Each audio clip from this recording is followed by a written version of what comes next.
আপনি যে বিজনেসটা স্টার্ট করেছেন এবং যে নামে আপনি আপনার ব্র্যান্ডটার নামকরণ করেছেন সেই নামে আর কোথাও কেউ বিজনেস করছে কিনা সেটা আপনি জানবেন কিভাবে? এটা জানা কতটা জরুরি, কেন এটা জানা দরকার যে আমি যে নামটা আমার বিজনেসে দিয়েছি সেই নামে আবার অন্য কোথাও কোনো বিজনেস নেই তো, অন্য কেউ সেটাকে পরিচালনা করছে না তো? যদি করে থাকে তাহলে কিন্তু আপনি একটা অনেক বড় সমস্যার সম্মুখীন হবেন ভবিষ্যতে। তাই আজকের ভিডিওতে এই বিষয়ে আপনাদেরকে সমস্ত তথ্য আমি দেবো যে আপনি আপনার যে বিজনেসটা চালু করেছেন, অনেক টাকা খরচা করেছেন, অনেক সময় ইনভেস্ট করেছেন, সেই বিজনেসের নামটা কিভাবে আপনি চুজ করবেন যাতে সেই নামে আর অন্য কোথাও অন্য কেউ বিজনেস করছে না সেটা আপনি শিওর হয়ে তারপরেই নামতে পারেন।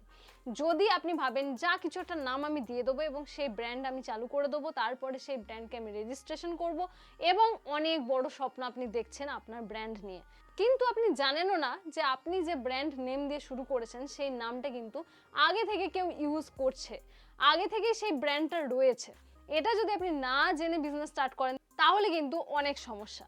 নমস্কার, আমি সোনাম আপনাদের সাথে রয়েছি। চলুন আজকের এই ইম্পর্টেন্ট ভিডিওটা শুরু করা যাক, যে ভিডিওতে আমরা জানবো যে আপনার ব্র্যান্ড নেম আপনি কিভাবে সিনসিয়ারলি চুজ করতে পারবেন এবং সেই নামে আর কেউ যেন বিজনেস করছে না সেটা আপনি আগে থেকেই জেনে নিতে পারেন, তারপরেই নামটা চুজ করবেন।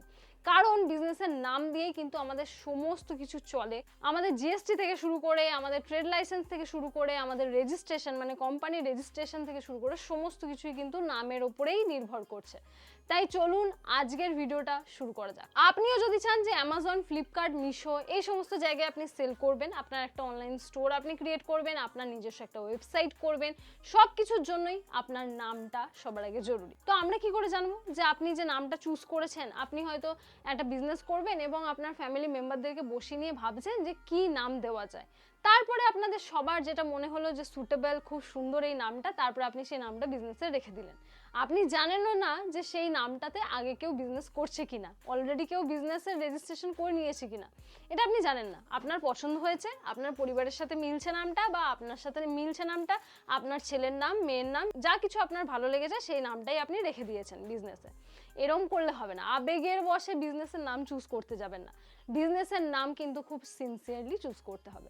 দেখতে পাচ্ছেন আমি চলে এসেছি আমার মোবাইলের স্ক্রিনেতে, এবং মোবাইলের স্ক্রিনে আমার গুগল খোলা রয়েছে। সেখানে গিয়ে আমি আগেই সার্চ করেছিলাম, তাও আপনাদেরকে সার্চ করে দেখাবো। ট্রেডমার্ক রেজিস্ট্রেশন সার্চ, এইটা বলে আমি সার্চ করব গুগলে, এবং প্রথম যে ওয়েবসাইটটা এসছে সেই ওয়েবসাইটে আমরা ঢুকে যাব। সেই ওয়েবসাইটে গিয়ে আমরা দেখব যে ট্রেডমার্ক অর্থাৎ আমার বিজনেসের নামটা যেটা আমি ভেবেছি সেই নামটাতে আগে থেকে কেউ রেজিস্ট্রেশন করে নিয়েছে কিনা। এখানে দেখুন একটা পেজ খুলেছে, সেটা আমরা জুম করে দেখাচ্ছি।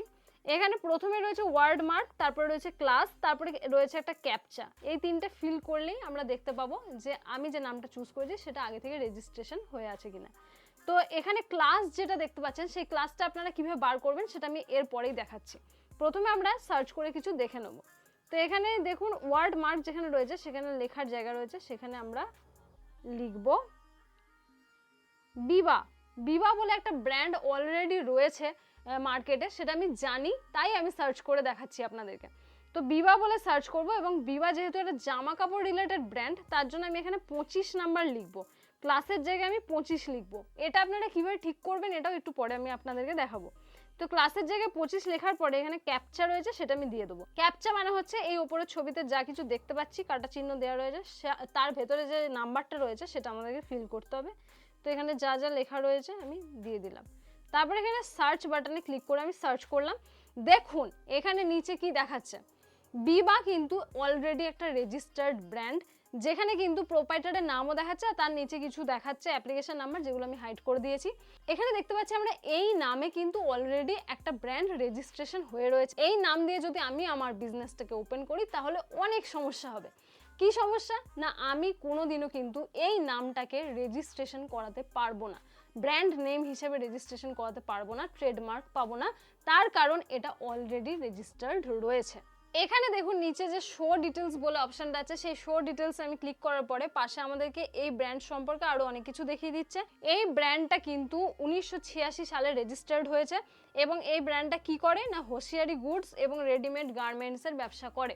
তো আমি যদি সেম নামে সেম প্রোডাক্ট নিয়ে বিজনেস করতে যাই তাহলে কোনোদিনও ব্র্যান্ড রেজিস্টার্ড করতে পারবো না। এইভাবে আপনি যে নামটা চুজ করেছেন আপনার কোম্পানির জন্য বা আপনার ব্র্যান্ডের জন্য বা আপনার বিজনেসের জন্য, যেটা নিয়ে আপনি আগে এগোতে চান, বিজনেস করতে চান, সেই নামটা দিয়ে গুগলে ট্রেডমার্ক সার্চ করে অবশ্যই দেখবেন যে সেই নামে কোনো আগে থেকে বিজনেস রয়েছে কিনা রেজিস্টার করা। এরপরে আমরা আবার ব্যাক গুগলে চলে যাব এবং গিয়ে সার্চ করব যে কিভাবে আপনি দেখবেন যে আপনার যে প্রোডাক্ট, যেমন আমি জামা কাপড় রিলেটেড সার্চ করলাম তাই আমি 25 নাম্বার দিলাম। এবারে আপনারা কিভাবে ক্লাসটা চুজ করবেন, ক্লাসটা কিভাবে জানবেন যে কোন প্রোডাক্টের জন্য কোন ক্লাস ইউজ করা হয়। তো এখানে আমরা সার্চ করব, এখানে জাস্ট আমরা ক্যাজুয়ালি সার্চ করব what is the class for trademark, what is the class for trademark. এখানে এটা সার্চ করার পরে দেখুন এআই আমাদেরকে কিছু উত্তর দিয়েছে। আপনার যদি এটা পছন্দ না হয় তাহলে বিভিন্ন ওয়েবসাইটে ঢুকেও কিন্তু আপনি ক্লাসগুলো দেখতে পারেন। এখানে দেখুন নিচের দিকে যদি আমরা যাই তাহলে দেখাচ্ছে যে 35 নাম্বারটা হচ্ছে অ্যাডভার্টাইজিং এবং বিজনেস ম্যানেজমেন্টের জন্য ইউজ হয়, 36 নাম্বারটা কিন্তু ইন্স্যুরেন্স এবং ফাইন্যান্সিয়াল সার্ভিসেসের জন্য ইউজ হয়। তো এইভাবে কিন্তু বিভিন্ন ক্লাস রয়েছে, আপনি যে বিজনেসের জন্য সার্চ করছেন সেই ক্লাসটাও দিতে হবে। মানে এমন নয় যে শুধু নামটা দিলেন এবং যা খুশি একটা ক্লাস বসিয়ে দিলেন, এরকম করলেও কিন্তু আপনাকে দেখাবে না সঠিক আনসারটা। তো আপনাকে একটা ক্লাস আপনাকে সার্চ করে আগে গুগলে দেখে নিতে হবে যে আপনার বিজনেসটা কোন ক্লাসের মধ্যে পড়ছে। এখানে সবার আগে দেখতে পাচ্ছেন লেখা রয়েছে যে 45টা ক্যাটাগরি টোটাল রয়েছে এই ট্রেডমার্ক রেজিস্ট্রেশনে। তো 45টা ক্যাটাগরির মধ্যে কোন ক্লাসটা আপনার পড়ছে, কোন নাম্বারে আপনার বিজনেসটা পড়ছে সেটা আগে গুগলে সার্চ করে নেবেন, তারপরে ট্রেডমার্ক সার্চ করবেন। এছাড়াও যদি আপনার বিজনেসটা অনলাইন হয় তাহলে অবশ্যই আগে ডোমেন নেমটা সার্চ করে দেখবেন ডোমেন নেম অ্যাভেলেবেল আছে কিনা। ডোমেন নেম কি, আমাদের যখন বিজনেসের আমরা একটা ওয়েবসাইট ওপেন করি, যখন সেটার মধ্যে www ডট তারপরে আপনার বিজনেসের নামটা থাকে, তারপর .com .in ইত্যাদি থাকে, আপনার যে বিজনেসের নাম আপনি ভেবেছেন সেই নামটা আদৌ ডোমেন নেমে অ্যাভেলেবেল আছে কিনা সেটাও কিন্তু দেখা জরুরি। যদি না থাকে তাহলে কিন্তু মহা মুশকিল হয়ে যাবে।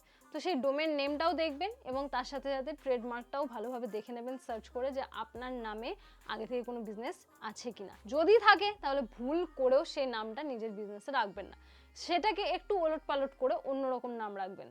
আশা করি আজকের ভিডিওতে আমি যা বোঝাতে চেয়েছিলাম সেটা আপনারা বুঝতে পেরেছেন। যদি আজকের ভিডিও ভালো লাগে তাহলে অবশ্যই একটা লাইক করবেন, আর এরকমই নতুন নতুন ইন্টারেস্টিং ভিডিও পাওয়ার জন্য কিন্তু আমার চ্যানেলটাকে সাবস্ক্রাইব করে রাখতে একদমই ভুলবেন না।